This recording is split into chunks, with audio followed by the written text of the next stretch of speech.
Perfect Strangers and Head of the Class won't be seen tonight. Ah! We've been robbed! Now stay tuned for an ABC holiday treat. Word Balloon is brought to you by the League of Word Balloon Listeners.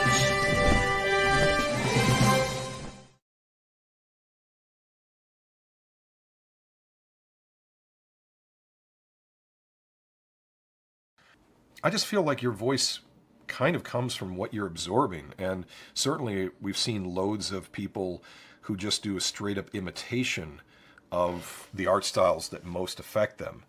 And I don't see a real downside to that aside from when you start just outright swiping specific compositions. But if you really like the way a certain artist has built their work, see if that can lend an effect on you with the way you shape your art style. Why not? I mean, I'm still reflecting the influence from the artists that affected me 40 years ago, and I don't see any reason to stop.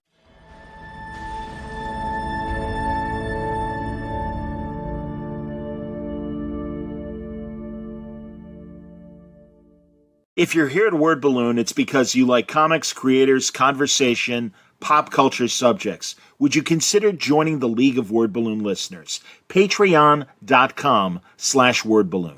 For just $3 a month or more, you'll get exclusive access to the Word Balloon e-magazine, featuring transcriptions of some of my best conversations. When you subscribe, you'll also be part of the Word Balloon Book Club, where Brian Michael Bendis and I will pick a comic every month to review and discuss live with the League on this show. Join the League today, patreon.com/wordballoon. Thank you always for your support, League of Word Balloon listeners.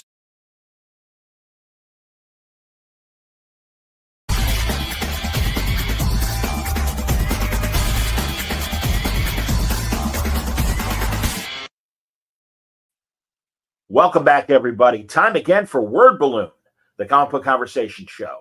John Suttress here. Always happy to welcome one of the Crazy Eights back to Word Balloon. It's Bob Greenberger, fantastic writer, fantastic editor. He's got a new Kickstarter of a fantastic anthology in a continuing series, Thrilling Adventure Yarns, the 2026 edition.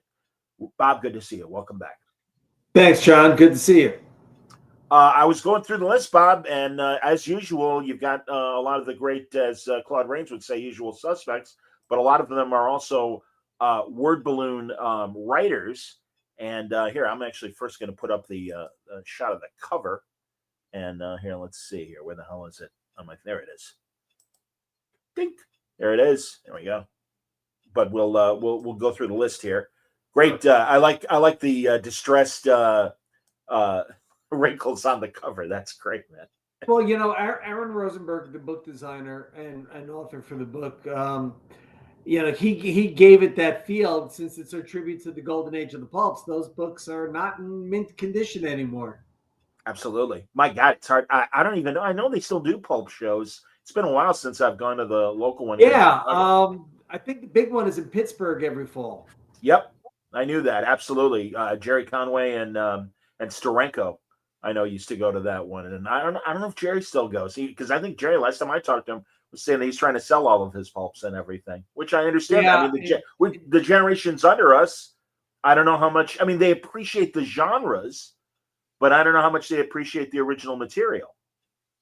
Really good question. I mean, you know, these days you say the pulps, maybe they know it. Maybe they think it's related to the Tarantino film. They certainly may have heard of Doc Savage, The Shadow, maybe The Spider in G8. And after that, you have to educate them. It's where Tarzan was born. It's where, you know, Lovecraft's Cthulhu was born. That's where, you know, Conan came from. So, and the building blocks of superheroes obviously came from the pulps.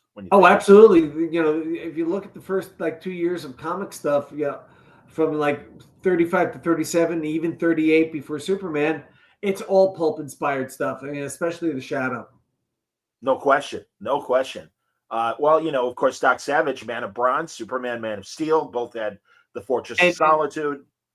Siegel has absolutely admitted to having read those. I mean, you know, very influential. You know, he nearly got sued for ripping off Philip Wiley's Gladiator for, you know, how powerful that figure was. But back then everyone stole from each other. Yeah. Siegel at least added enough original elements that it caught on. Hey, Art D-Bear is watching us. Good to see you, Art. Hey, Artie. One of the good guys. Absolutely, man. That's nice, Art. Very cool. Well, and again, I want to go through some of the writers, and I'll let you fill in the blanks of the rest. But as far as word balloon constant guests, you got Paul Kupperberg, Michael Jan Friedman, Keith DeCandido, Max Collins, and J.M.D. DeMatteis, and Stephen Grant, to say the least. And I know there's even more. God, this is big. How big is this book going to be, Bob? The 2022 edition was mammoth. I let it swell in size. It's one reason why I did not get rich off that particular campaign. Let's just say I was deficit spending. Okay. But, I slimmed down for 25. This one's going to be a little bigger than the 25 book, but I'm optimistic I will get enough funding to, make this worthwhile. You're about halfway there on the account, and in fact, I hit 50% just before dinner time tonight. So congrats! Thrilled. That's fantastic, man. I will let you fill in some of the other writers that you want to promote, but obviously, like you said, these are a lot of great, not only great comic book vets, but people that know how to write a good short story as well. Well, returning from previous volumes, of people like Derek Tyler Attico, who, since he wrote for me, did the autobiography of Ben Sisko, which was great for the Star Trek fans. Oh yeah. From Crazy 8, Roscoe Chimero, Mary Fan, Mike Friedman, Paul Kupperberg, Aaron Rosenberg, Hildy Silverman. But also, one of the big pulp writers these days is Will Murray. Yes. Who's done some nonfiction books on the Shadow, but has been hired by the Edgar Rice Burroughs estate to do some original works for them. So having Will back is a lovely touch. Keith DeCandido is back with his version of a Doc Savage type character. But new to the book, which has me excited, is Max Allan Collins, who wrote a Sherlock Holmes story, and with his buddy Matthew V. Clemens. But I've been trying to get Max in this book for since the second volume. So to catch him at the right time was a stroke of luck. Also in the book is a well-known science fiction fantasy author, Esther Friesner, who edited a fun series of anthologies called Chicks in Chainmail, which was fun. For the comic book world, I have Mark DeMatteis, I've got Stephen Grant, but I also have Alyssa Whitney, who was a Vertigo editor before she went on to writing a bunch of comic book stuff, and now writes original fiction on her own. Faith Cato, who is new to me, she was referred to me by one of the gang. And she's another science fiction writer, and she just turned in her story last week, and that was fun. And since the last volume, Crazy 8 Press welcomed on Christopher D. Abbott, who has been making quite a nice career writing Sherlock Holmes pastiches, but I got him to write something not Holmes. He actually wrote a fun little horror story. Oh, that's cool. That's cool. And again, no, all these guys and women are terrific at writing genre fiction and have been for quite some time. No, you got a murderer's row, man. And I wonder, it's funny, you mentioned that Max wrote a Sherlock Holmes story. A lot of these characters are starting to fall into public domain. Are there any pulp heroes? Have you used any public domain pulp heroes in your collections? No, not yet. Holmes and actually Arsène Lupin, the French criminal. Sure. That's him on the cover. And I didn't realize. Wow. Yeah, so that's a Lupin cover. Mary Fan really wanted to write a story with him. So I've got Holmes and Lupin. It's the first time I'm using PD pulp characters. Do you keep an eye out to see who is going to fall in public domain for? Yes. I know Spade, right? Next year Maltese Falcon? Yes. 26? Yes. Yeah. And there's some songs I remember. I think the earliest Popeye falls in PD. Right. That'd be a great if somebody it'd be fun to see somebody write a pulp Popeye story. So yes, I do keep an eye on what's hitting public domain, but I also have to be careful for copyright. Trademark purposes. For example, Steamboat Willie is in PD, that means I can do something with Steamboat Willie as he appeared in that one cartoon. Correct. I can't do the rest of Mickey Mouse. You know, and I really wish people would do something other than a horror film with these PD characters, you know, like Winnie the Pooh, Blood and Honey. And a Popeye one. I noticed on Tubi there's a Popeye horror movie. So we'll see. Yeah, it's going to be years before the more familiar characters are available. Sure. Well, and also the great thing about the Pulp Heroes are that they are basic enough that you can take the idea of them and turn them into your own thing, which again a lot of your collective has done in the past as well. I mean, you know, Robert E. Howard gave us basically the archetypical sword and sorcery barbarian that people have been dining on ever since in one flavor or another. Absolutely, man. Absolutely. Want to talk about some of the premiums that you're offering over at this volume of Thrilling? You know, a lot of it's the usual mix where people can get puckerizations, having a character in a story named after them or, you know, whoever they designate. I'm selling bundles of digital material by some of the contributors. So I've got 3 different bundles of a mix of material, or the mega bundle where you can have it all. You know, you can buy all 5 volumes of the book in ebook or paperback or hardcover. You know, the fun thing are going to be the stretch goals, where I can include additional stories. Lester Dent, who we consider our patron saint, the man who helped create Doc Savage for Street and Smith. There's still a bunch of his unpublished short stories, so I've got one of those lined up. Wow. And Adam Troy Castro, who has written some wonderful short science fiction. He's written some Spider-Man novels, as memory serves. He's got a great story for me. It's actually the longest story in the book, if we can reach that goal. And of course, I want to get it illustrated. You know, that last time we had to do some PD pulp art to illustrate the stories because they didn't get that much funding. I really am hopeful this time that my backers go, you know, I really do miss the original art. So here, have more money. Would you ever entertain trying to adapt any of your stories or others into audio drama? Audio is expensive. Yes, I would love to do these as audio with multiple, you know, narrators and all. But do the proper production to be anywhere close to what people are buying from Audible and elsewhere.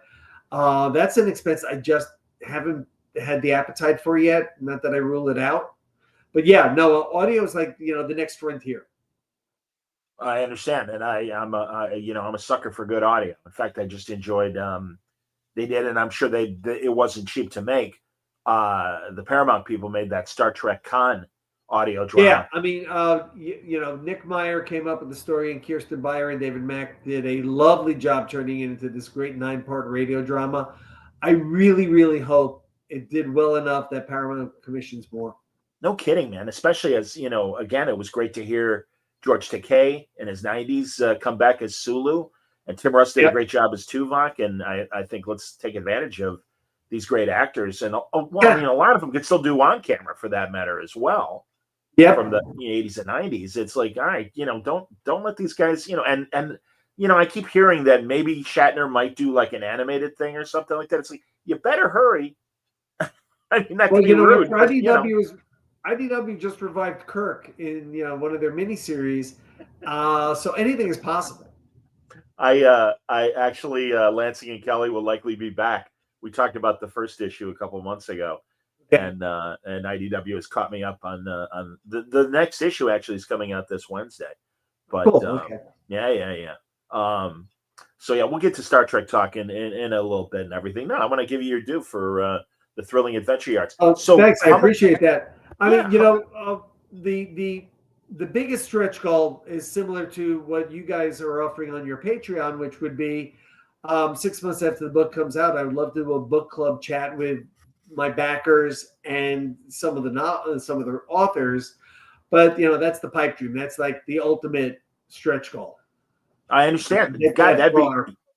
Yeah, that'd be great though. Absolutely, man. Get them all. It's herding cats trying to get all the authors together. I mean, it's tough enough for I'm me to not. bet us to get together. So yeah, I can I don't appreciate know it. if I can get all of them, but I can Well, a certainly lot of get them. a handful of them Yeah. to participate, which I think would be tremendous fun. But again, that's like way up here. At this point, I'm at 50%, so I just want to make sure I get gold. Amen. Absolutely. You know Again, that? halfway there, everybody. It's Yeah. no, so and obviously you're offering a digital version as well as a hard Yeah, version. now people can buy it as an ebook, and I would send out the EPUB and PDF versions automatically as part of that setup. Plus paperback, plus hardcover. You've got a favorite format, I'll fill it. Crazy Eights, how long have they been together, that collective of writers? This summer 2026 will be our 15th year. Wow, that's great. So for the loosest, most disorganized collection of authors, it's not quite F Troop, but it's certainly, we're all doing our own thing and supporting one another, but it's not like we're an LLC and we have money rolling in and we need accountants and all. But we have managed to put out over 80 titles in our collectively around our the number of authors we have. That speaks to something sustained, finding an audience for this stuff. Everyone is continuing to write their own books or contributing to each other's anthologies because we love doing the work, we enjoy each other's company, and we think there's an audience for our ideas. I couldn't agree more, man. I mean, growing up, I was a big fan of, and I don't even know how many of these are still in existence, but things like Ellery Queen magazine and the Hitchcock magazine, and Asimov had one, and those three are still being printed, as far as I know. Okay, and I wonder too. No, the monthly mystery magazines had nowhere near what they used to be, or the SF books. Back they're the last of the pulps. Agreed. Yeah, that is kind of what they evolved into, no question. And really, as a young mystery reader, that's how I got exposed to a lot of stuff. Not only the new stuff, but the stuff they would reprint as and well. A lot of the comic book people like Denny O'Neil and Mike W. Barr, to them writing Batman was cool, but getting a story sold to Ellery Queen mystery magazine, that was a nice little feather in their caps. No question. Absolutely, man. Now, so you've been Crazy Eight's been self-publishing since for 15 absolutely years? Yeah. And isn't it interesting, Bob, because as I speak to other authors, it seems to me, I mean, certainly everybody would rather get the advance and the money up front to from a publisher that's willing to put out your stuff and everything. But it really does seem like the self-publishing world, you've gathered this audience, and thankfully they still support when you have new stuff. Right. I mean, you're fronting the money to a cover artist and a book designer, and maybe spending a little on marketing or even just hosting your website. So the costs are so much smaller than the major publishers. Of course, they've got marketing teams, Sure, and can do floor displays and get front of the store, positioning. We're hopeful that they just buy a copy to put on the rack, but we can do what we want and don't have to fight with the marketing people. Go, well, great idea, I don't know how to market that. Right. Absolutely. Reformed. Yeah, or a publisher telling you, yeah, no, go a different direction. It's like, no, you guys get to really stay true to what you write and just put it out there. So that's great. How has it been? Have you tried to market specifically to bookshops? It's been hit or miss. I think bookstore.org has been a boon to us and other self-publishers because they can order our stuff through them, and then the local bookstore gets a piece of the action and everybody's happy. Okay, that's cool. So, that's been a nice little game changer.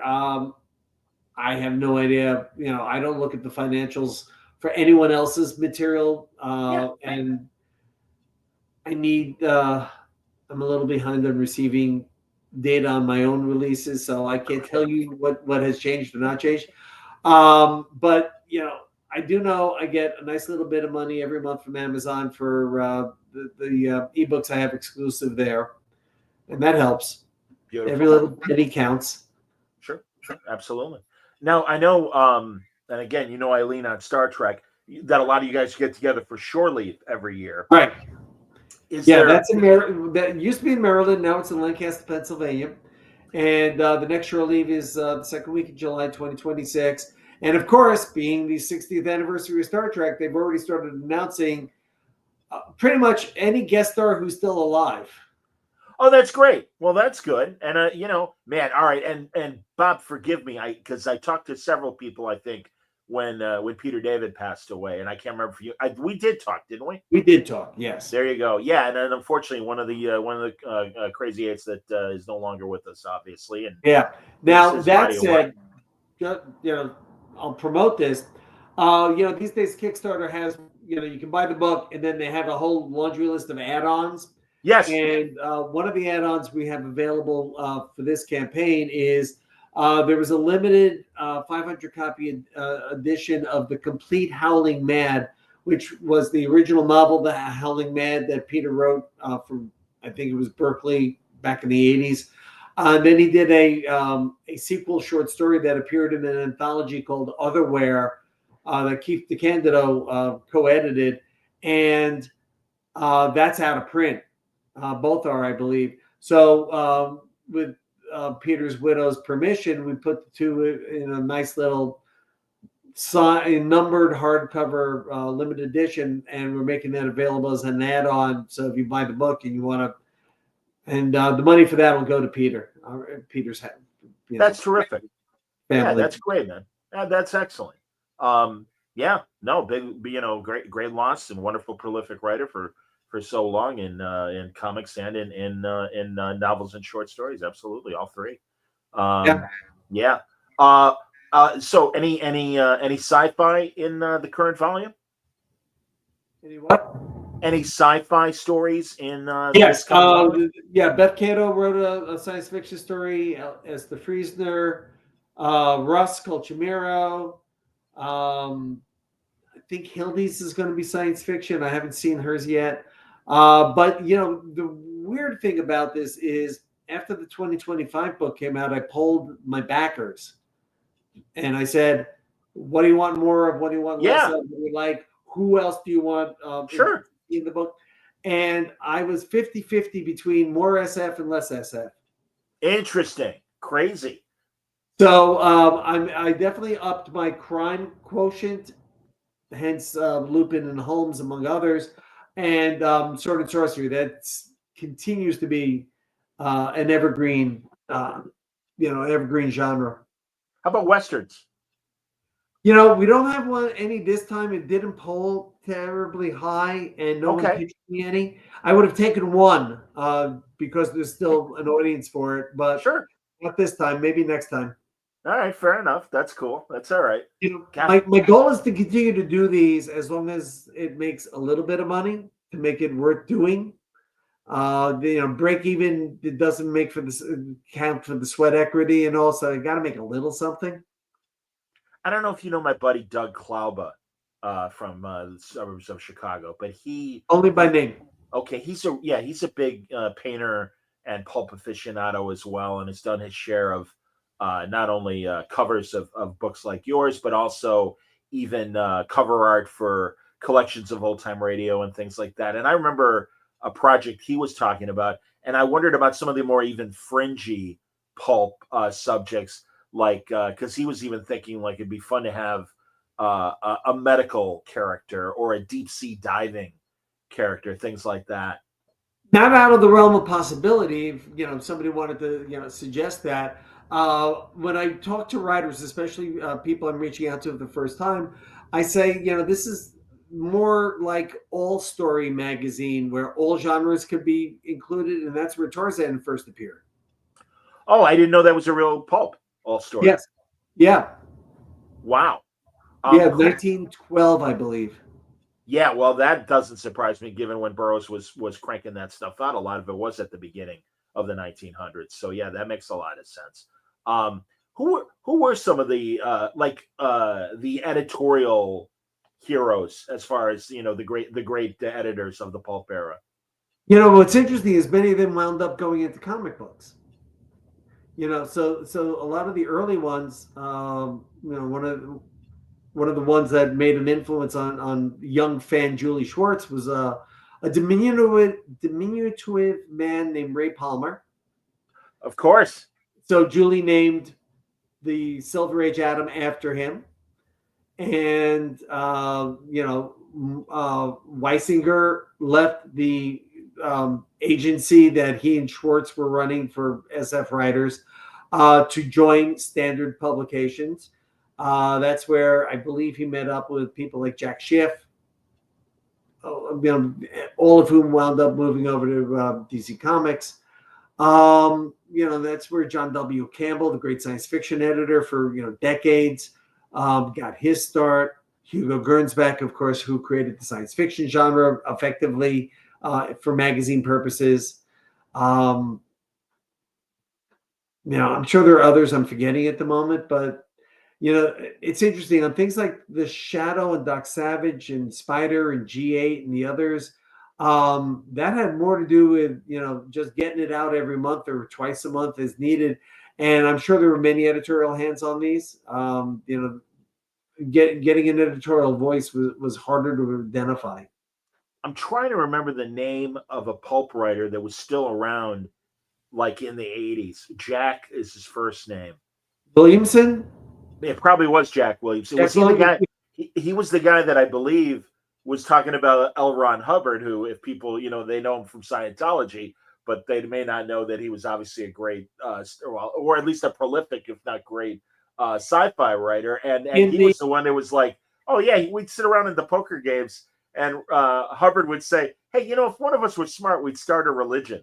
And then he did. Well, actually, the way Schwartz tells the story, Hubbard was writing SF for the pulps in the late 40s. And there was some cocktail party where it came out that, starting a religion was a great tax dodge. And Schwartz credits that conversation to starting Hubbard on the Scientology business. Fantastic. Why not? Absolutely, man. That's Battlefield Earth, everybody. L. Ron Hubbard, the man behind Scientology. The thing is that as with any religion, if you get some, if you give it faith and you get something out of it, who's to say? Totally understand. I understand as well, but it is interesting. I mean, God only knows what the guys that wrote the Bible and stuff. Who knows if that was a side hustle and while they were shepherds or whatever. The idea of first century, side hustles is an interesting one because back then you were, just farming to live. Exactly. Man. So is any sort, I'm sure there's some aspiring writers watching or listening, any sort of open submission to after each one ends, I hear from a number of people who would like to write for me, some of whom are at the beginning of their careers. We have not made it open submission. It may be time to consider that if this series goes to a 6th volume. See if I can open it up and take 1 or 2 stories and try and help the next generation along. That'd be great, Bob. That's man, six volumes already. That's fantastic. This is the 5th, so yeah. Wow, that's fantastic, man. So yeah, there you go, everybody. So nice little, rent some space on your bookshelf for some of these great volumes and stuff. And like you said, you've got bundles where they can get all the previous 4 as well. Yeah, you can catch up easily. So very cool. Why not? Why not? Indeed, why not? So, Thrilling Adventure Yarns, and this is again for the volume that comes out next year. What's the release date that you're looking at potentially? Targeting it to make its debut at Shore Leave in July 2026. That gives me the spring to edit and polish and make sure everything is spot on. Because I have this day job as a high school teacher that sucks up a lot of time. Do you? For your now, is it a writing job as far as your high school teaching job?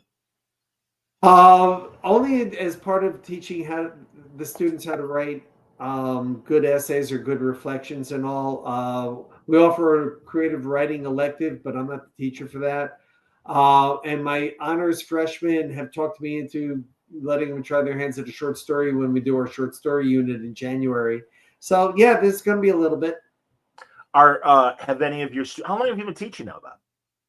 About It's my 9th year at the current school, 12th year overall. okay. Have any of your students gone on to success as writers? Not that I'm aware of. Not. No one has come back and told me they've succeeded. So How many of maybe. them are aware that you write alongside teaching? Oh, they do. They do. Once they realize I've been at DC and Marvel on staff, and they see some of my books on the shelves, not all of mine, but there's a handful. They keep looking at them. Go, you've been published. You got all these books. You've got a Wikipedia page. What are you doing here? Writer reality, as especially sadly in today's age, man. Yeah, my answer to that question is always, I like to eat. Exactly. No, I get it, man, and no, it's certainly it's not the way it was. God, every now and then there's a documentary about the writers of the eras when we were kids or even before, and when sadly our society was much more literate than it currently is. I mean, hey, listen, there's still readers. That's why Word Balloon exists, and that's why, thank God, what you guys do and everything is still happening. But it's certainly not the way it was. And, no, not at all. I mean, the literacy rate has started to dip. The number of people who say they read for leisure. I mean, the statistics came out a couple of months ago, and they're just frighteningly low. Definitely scrolling on your phone or tablet, has superseded losing yourself in a good book. But also, it seems, and it really happens more in other countries. Like I know that, like South Korea, really got into the phone as far as reading things off of there. So beyond the traditional platforms, are there places like there are for web comics and things? Are there kind of like platforms like that for prose? I think there are. Certainly every phone can have a Kindle app on it, so they could Sure. read Well, yeah, Kindle that's true. books or Kobo or similar stuff. But no, something like a webtoons for prose. I don't think there's a major platform for that. I think that's one of the things Google. I'm sorry, Google, not Google. Amazon was trying with their Vela program that Yes. crashed and burned. Yes. Yeah. It's sad. But I actually bought a couple. So yeah. Well, once I read about it, I went to the Crazy Eight guys and I said, there's this new platform in Kindle. Maybe this is an opportunity for us to bring in some new readers. And we did a series of stories set in a world we created called Prism, and we got this much. But it really rapidly developed into romance and porn, and not a lot of other. Seriously. No, I And believe it. it did not take off the way anyone had expected. So when they folded the platform, we took the 9 stories we had published there, wrote several more, and put them out in a trade paperback last summer. Oh, JD is saying Substack certainly is a place for, I guess, that kind of stuff, which I guess would make sense. Yeah. I mean, I follow a handful of newsletters. I followed like Brian Vaughn over there to read his spectators. So I guess that's one way to do it. Are there any superhero stories in the current volume? No, we had 2 in the last book, one by Mike Green and one by Elliot Maggin. This time, no one pitched me any super stories, so not this time. Closest we've got is Keith DeCandido's Doc Savage pastiche. That's cool. No, I'm curious to see it. No, Keith's become one of my favorite go-to guys amongst your compatriots. So he gives good interview. Well, that too, and also I love that. It's so funny. My buddy Mitch from Terrificon, Mitch Alec, he's like, "You ever have anybody on with Star Trek that pushes back and disagrees with you?" I'm like, "Yes, Keith DeCandido." I'm like, he's a fierce defender of modern Trek, and I love it. And I'm like, and I'm glad that he comes on and does it. And also just everything he writes. I know he was doing something. I know someone recently was putting out a new volume of Weird Tales. I forget which publisher. Yeah, no, Weird Tales, which is the original, one of the original great pulps, really got revived a few years ago. Now Jonathan Mayberry is the editor of it, and he's still putting out maybe quarterly. Keith's had a couple of stories in the most recent ones. And Bob, thinking of John and some of the others that are part of your volume, and they're doing original books. They also do tie-in novels, not even novelizations, original stories, but based on licensed, existing things. Right. And you've had your moments, haven't you? I mean, obviously Star Trek. Oh, totally. I mean, most recently, gosh, when was the last tie-in I wrote for pay? Goes back a little while. Probably the Planet of the Apes and the Predator anthologies from a couple of years back. Oh wow, that's cool. Are you gonna see the new movie Predator? Really would like to. People have been telling me how good it is. That's what I'm hearing. Time is, suddenly not as available as I thought. Well, it's not just teaching. Somehow life has gotten busy. So, like I haven't seen the Springsteen movie yet. There's a bunch of movies that I just haven't gotten to yet. Honestly, also, I don't know about you, and again, we're from that generation that did go to movies maybe a couple times a month and things like that.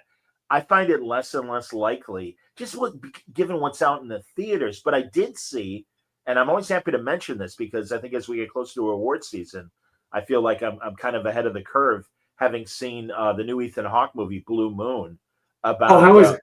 Lawrence Hart. I thought it was great. I really thought it was great. It's Richard Linklater, the director, and right. It plays like a play. It's all in real time.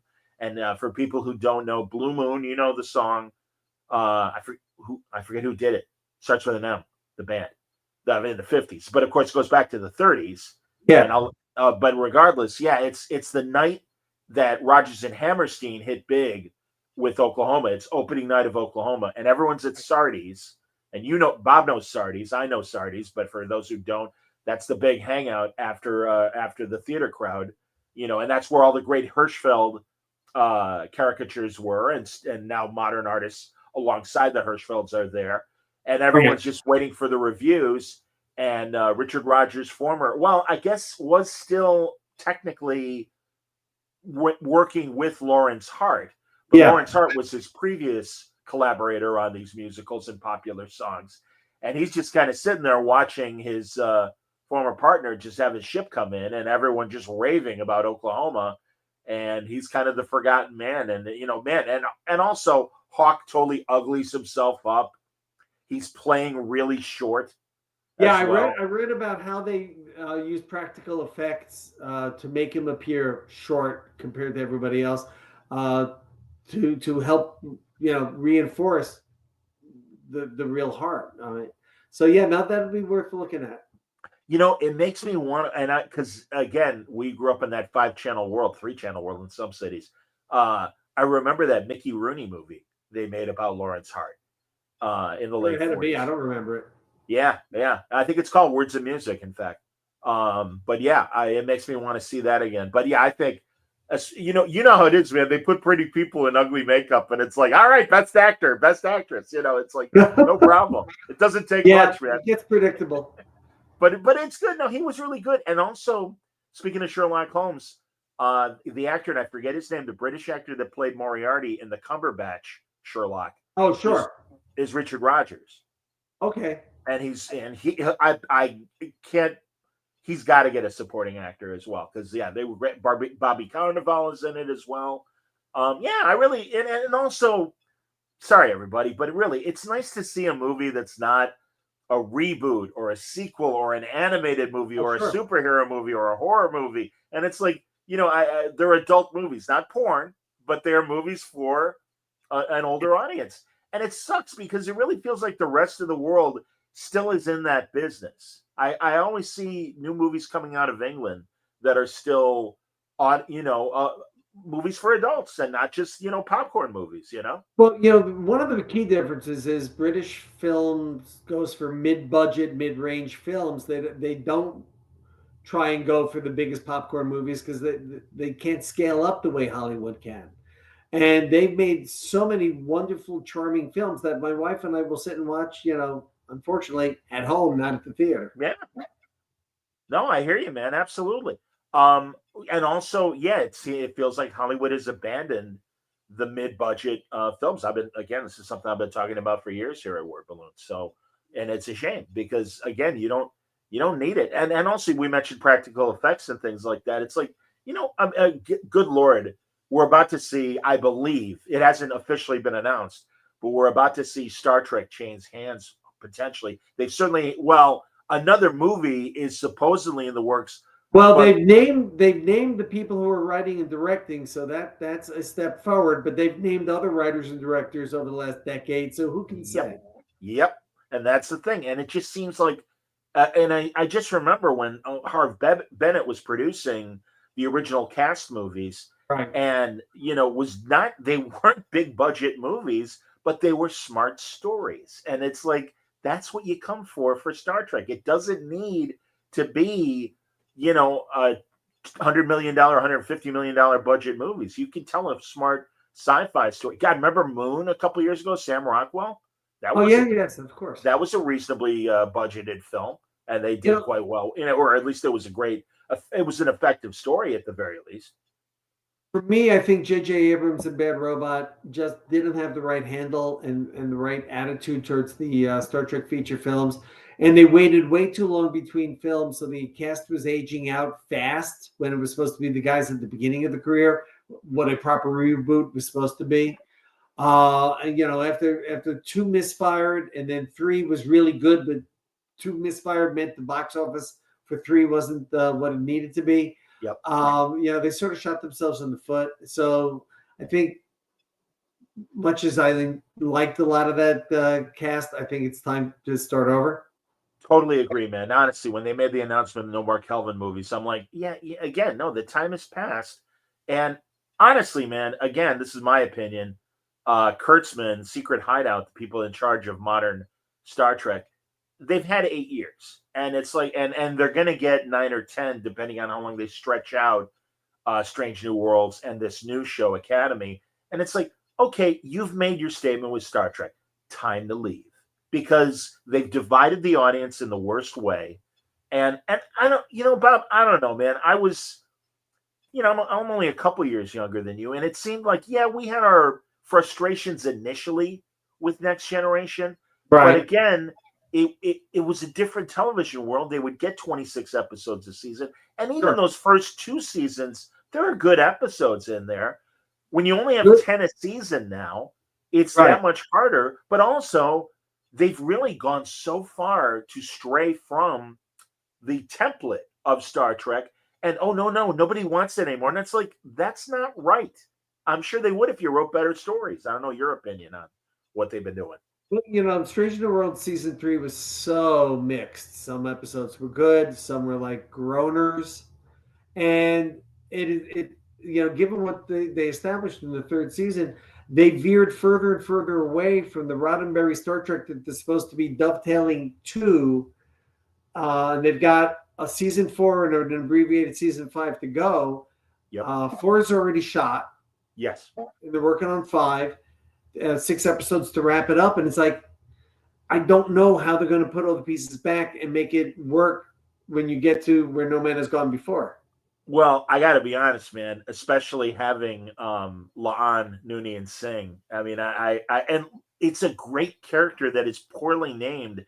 And much like Michael Burnham, hey, it's Spock's sister. And it's like, no, sorry. Having a Noonien Singh, if they did something with it, that would be interesting, but they really haven't.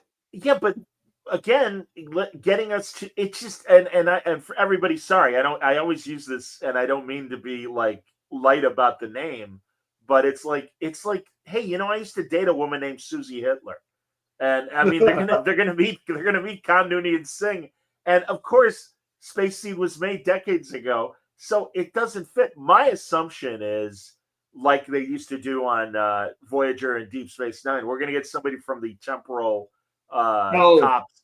And actually, they've already set that precedent on Strange New Worlds. But that's my feeling, that one of those agents is going to show up and tell Lon, I don't know how to tell you this, but we've done further research. You don't belong in this timeline. See you later. And it'll be memory wipe and everything will be fine. We'll see. I mean, I like Christina Chong. I think she's doing, Yeah. when she's given some good material, it's great. Yes. I don't know why they're obsessed with Spock as a lover boy, because them being friends and dancing, that's one thing, but to start a romance after just breaking off with Chapel, it's like, this is not the Spock I remember. And to bring, I mean, it's like, man, everyone used to complain, oh my God, Kirk, jumping from bed to bed. It's like, hey, I think Spock in this iteration is certainly running him a close second. My God. A lot of action for Spock. I mean, I'm sure, hey, listen, hey, Ethan Peck's a good-looking dude. I respect that and everything. Lucky Ethan Peck. That's all I can say. Hey, JD wants to know, I haven't seen it yet. Have you seen Del Toro's Frankenstein? No, it's on my Netflix queue. I like the fact that it is one of the more faithful adaptations from everything I've read, but it's all going to come down to the performances and the writing. And sure, I look forward to it.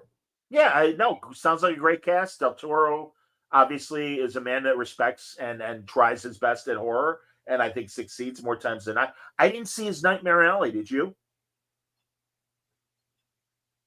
I did. I don't remember. So let's say I didn't.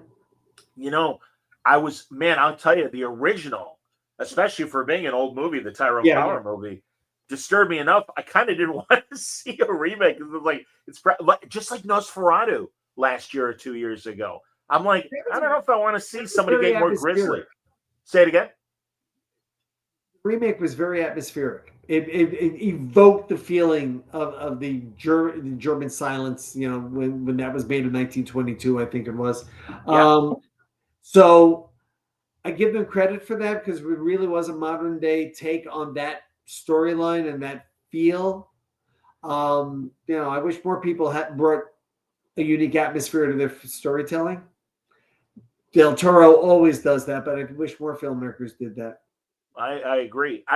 Also though, especially with that collective of the monsters that Universal did in the 30s, it's pretty impressive that Hammer 20 years later was able to have the success they did when the Brits did all of their versions of the big monsters and stuff. But I think for myself, I can't deny that I've got that Jack Pierce, Bud Westmore, Frankenstein, whether it's Glenn Strange or Boris Karloff in my head, Lugosi. I mean, I've appreciated some of the great Draculas we've gotten post-Lugosi, but it just seems like sometimes it's that aesthetic. I also thought that, unfortunately, Benicio del Toro, a little misfire with the Wolfman movie that he made. But yeah, I just feel like those templates are so burned in my brain because of, Saturday night horror films like Svengoolie hosts and things like that, When I taught my juniors and we did Frankenstein, we'd talk and I'd poll the room, and it's like, their version of Frankenstein is that Bud Westmore makeup. Sure. And the fact that he didn't talk, and, all the movie tropes, at best, maybe somebody knew the Munsters, but that was about it. And so when we got to the book, it was, such an astonishing, revelation to them that it's nothing like the films.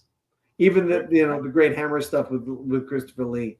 Yeah, no, I agree. I was lucky enough to be part of a show called Prophets of Science Fiction, and the first episode was Mary Shelley, and I love that they're like, yeah, Mary Shelley was kind of the first science fiction writer when you think about it. Was pretty cool. Absolutely. I mean, that's how I teach it. That's great, man. If you think about the premise of the film, it's bringing life to the dead using science and alchemy, and she definitely, glossed over how, with just some references, because, science hadn't caught up yet. But, it was a reaction to what was going on in the real world in the early 1800s, because that's when they started figuring out about electricity and, how electricity can make the muscles in like a frog's leg jump, because they were starting to understand physical forces on the human body or animal bodies. And she extrapolated from that to write her story. That's science fiction. I agree. How much genre fiction are you able to work into an English department curriculum? More so in my introduction to lit class. So right now we're reading The Hobbit, and when we do the short story unit, it's all dystopian stories from a collection of writers. In the American lit class, it's a lot harder.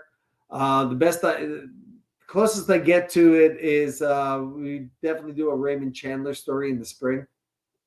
Outstanding. Oh, the best, man. That was so, I mean, growing up on the movies, and then when I started really reading detective fiction, it really, Chandler immediately became an immediate favorite. If I had the time, I've designed out a genre unit where we do a Western and a war story and a science fiction and a horror, and I never have the time. I always run out. I understand. Well, eventually, that's all right. God, A I was longer school year. Not that the kids wanted one. You mentioned dystopian stories, and Yeah.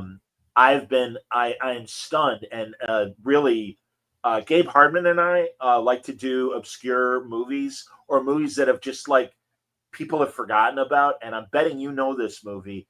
And in this era of fear of AI, how come no one has remade Colossus: The Forbidden Project? Remember that movie? Love that movie. Come on. It really was one of the first cautionary tales about computers. Yeah. Because by the time the novel was written, computers had started becoming part of the mainstream. Yes, they were large UNIVAC type things, and you did the tapes, Yeah. and some people would know the Bat computer, or some would know computers from the news. And IBM was the behemoth. But yeah, that really was a wonderful production. It was like a movie of the week, if I remember. Totally. I remember it being a 3:30 afternoon movie. Absolutely, man. No, I remember it on primetime because I'm older. But I wonder if it was a theater. I assumed it was a theater release. I mean, we were pretty young when it came out. Maybe not. It was a feature film. Okay, there you go. Yeah, that's what I thought. And also 3 books. I didn't realize there are 3 novels. Well, the interesting thing is, since we're talking Star Trek, the movie was directed by Joseph Sargent, who helmed some of the better episodes of the original series. Absolutely, no question, man. No, it's a tight little movie, and it's like that's why when you said dystopian, it made me think because again, it's from that era of Omega Man and Planet of the Apes and all that stuff. Where hey, guess what? If you're coming for a happy ending, you're not gonna find it in this movie. So. That really, every now and then, every generation, you get those kind of cautionary tales. And with Netflix movie about the missile crisis, House of Dynamite. Don't look up, right? Don't look up. Is that no? The House of Dynamite, the one that just came out, which is telling the story of a nuclear missile attack against the U.S. and it's told the same story in 18 minutes. From 3 different points of view: the guys at the radar station, the military, and the president. Wow! And it's been getting really good buzz, but we haven't had that kind of a nuclear cautionary tale pretty much since Nick Myers The Day After. True, man. What a man! Now there was a television event. Holy cow! Nicholas Myers. Yeah. It actually scared Reagan. So absolutely, it did. Yeah. That's interesting, though. This new one, it kind of sounds like a new spin on Failsafe, basically. It's not House of Dynamite. I'm sorry. That's the, or is it?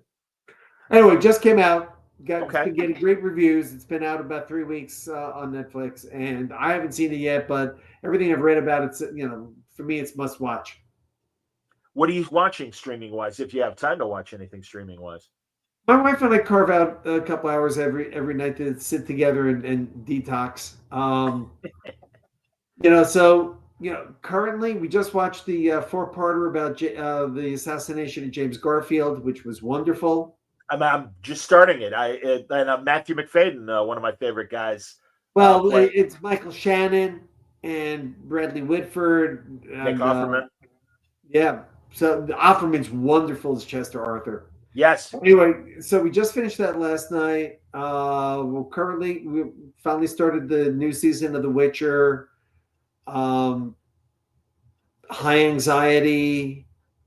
Just finished The Diplomat with season 3, which was great. I got 2 to go on The Diplomat. I like Diplomat is one of those shows. I love it. I don't binge. I like to savor these things and stretch it out as long as possible because I love The Diplomat. Yeah. When they all drop at once, we don't spend every night watching all of it. We definitely dole it out because we want to enjoy it. Sure. So we'll put 6, 7, 8 shows into rotation, and we'll watch 2 or 3 of something, of different shows, depending on what we feel like. And we definitely try and end on lighter stuff. And I have to say, we're catching up on a show we missed when it aired originally called Never Have I Ever, which is a sitcom created by Mindy Kaling about an Indian high school girl in California. It is funny and charming, and as a writer, I am amazed at how much emotion they can wring out of a 23-minute episode. That's cool. JD confirms, by the way, House of Dynamite is the title. Oh, thank you, JD. So very cool. No, but that sounds cool. That's good. I gotta be. I mean, I'm hit and miss with Mindy because she kind of let me down with Velma, the Scooby-Doo thing she tried to make, the animated. Yeah. Yeah. No one bets 100,000. Yeah. Well, no, absolutely, man, and a good performer, good writer normally, and everything. And like you said, nobody. Hey, I didn't know Chris Chibnall, the showrunner for Jodie Whittaker's Doctor Who run, did Broadchurch, which was excellent. Yes. And, which is why I think that's one reason I was incredibly disappointed by what he did on Who, because of how good Broadchurch was. Man, and also he did episodes of Life on Mars, the original, the John Sim British Life on Mars, which is much better than the half season we got with ABC, unfortunately. Both entertaining, and I would have taken more of each. Yeah, I hear what you're saying. I don't know. I just, sometimes they take the original scripts, and they give them to the Americans or vice versa. And like whenever Harvey Keitel was giving a line that Philip Gleisner did properly on the British one, like, why don't you give your girl a twirl? And I'm like, Keitel doesn't say that. There's no way in hell Keitel would ever say that. Yeah. One of the great things about streaming is we're now being exposed to a lot of international television we have not had the privilege of seeing previously. Yes. So when you get these hit shows and suddenly they're doing English language versions of them, it's like, why? The original is fine. I so agree, man. My favorite example of that was, of course, We Have Friends. Stephen Moffat of Doctor Who creates Coupling, which absolutely is singles in England. And then NBC's like, hey, let's do Coupling. And it's like, you've got Friends. Relax. No, it doesn't work, man. It didn't work. No, it absolutely didn't work. I mean, there was a French show I really enjoyed called Call My Agent. Okay. And now I just read that there's going to be an American version. It's like, that's a little too inside baseball because America is nothing but Hollywood. Yeah, that's true, too. I remember Billy Crystal and Josh Gad did The Comedians. And it was based on like a Swedish comedy and stuff. How about all the great crime that comes out of the cold countries like Norway and Sweden and all that stuff? I'm always amazed at, man, they do bleak quite well, actually. Given their weather, I'm not surprised. I suppose. And the closest, I didn't know that Laughing Policeman, that Bruce Dern Mathau movie, was based on one of those kind of cold weather country movies. Not sure I knew that.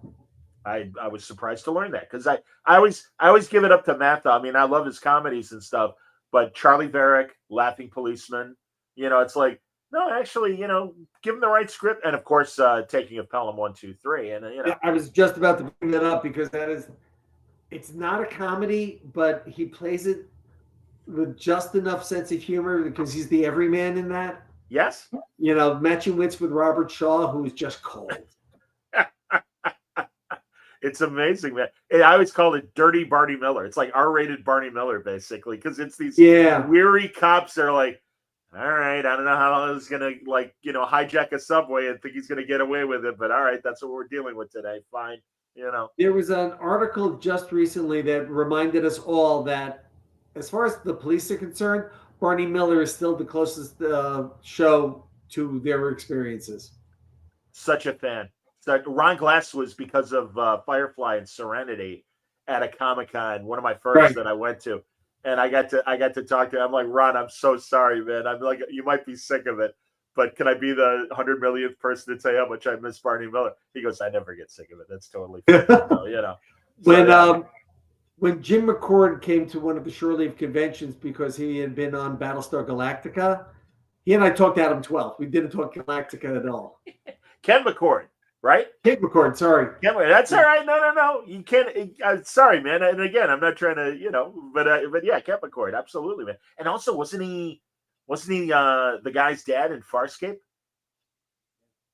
I think he was. And he was like an astronaut, just like John Crichton was on Farscape and stuff like that. Mm-hmm. I like Farscape. I thought Farscape was a weird show in the best way. And again, and every man put in that kind of strange situation and so normal, surrounded by all the insanity and stuff. Yeah, fun show. Yeah, well, that's why it built up its fan following. No question. Well, again, based on our conversation and your taste, Bob. I think Thrilling Adventure Yarns would be something that people would absolutely find great to check out. What else do you want to say about the book before we wrap up? Well, the hour we've been talking went up 1%, so we're 51%. So thanks, everybody. The system works, Bob. I grew up loving the pulps, which I discovered through comic books, and being able to do these and find people who share that affection, it gratifies me. And hopefully I'll just keep rolling these out as I ease out of teaching into retirement. Beautiful, man. Well, that's a nice way to look at it. And again, it's the 5th volume. Everybody that's watching and listening, I am putting the link in the chat, and I know it's a laundry list, but it's there for you. It's here on screen, but it's also there in the chat. And again, go to Kickstarter and look up Thrilling Adventure Yarns 2026. And it should take you to this great project from Bob Greenberger and the collective that includes, again, some of our favorite writers of not only comics, but also short stories and novels as well. You did it again, Bob, and I wish you luck with this. And I know it's going to be a great volume when you're ready with it and everything. So, no, thanks for playing, as always, man. My pleasure. Come back. Thanks for having me on. Sure, man. No, come back. You're always welcome when there's something new to talk about, Bob. And also, you tolerate my Star Trek comments, so that's another big plus. That anytime. And hey, listen, if you have Amazon Prime, do yourself a favor and watch Bob as one of the talking head experts on, for example, the Icons Batman documentary series. And Bob's is that the only one you did for Brian, Bob? That's the only one for the Icon series. Yeah, I mean, I've been a talking head. There was a 1-hour special on the Batmobile a couple years back.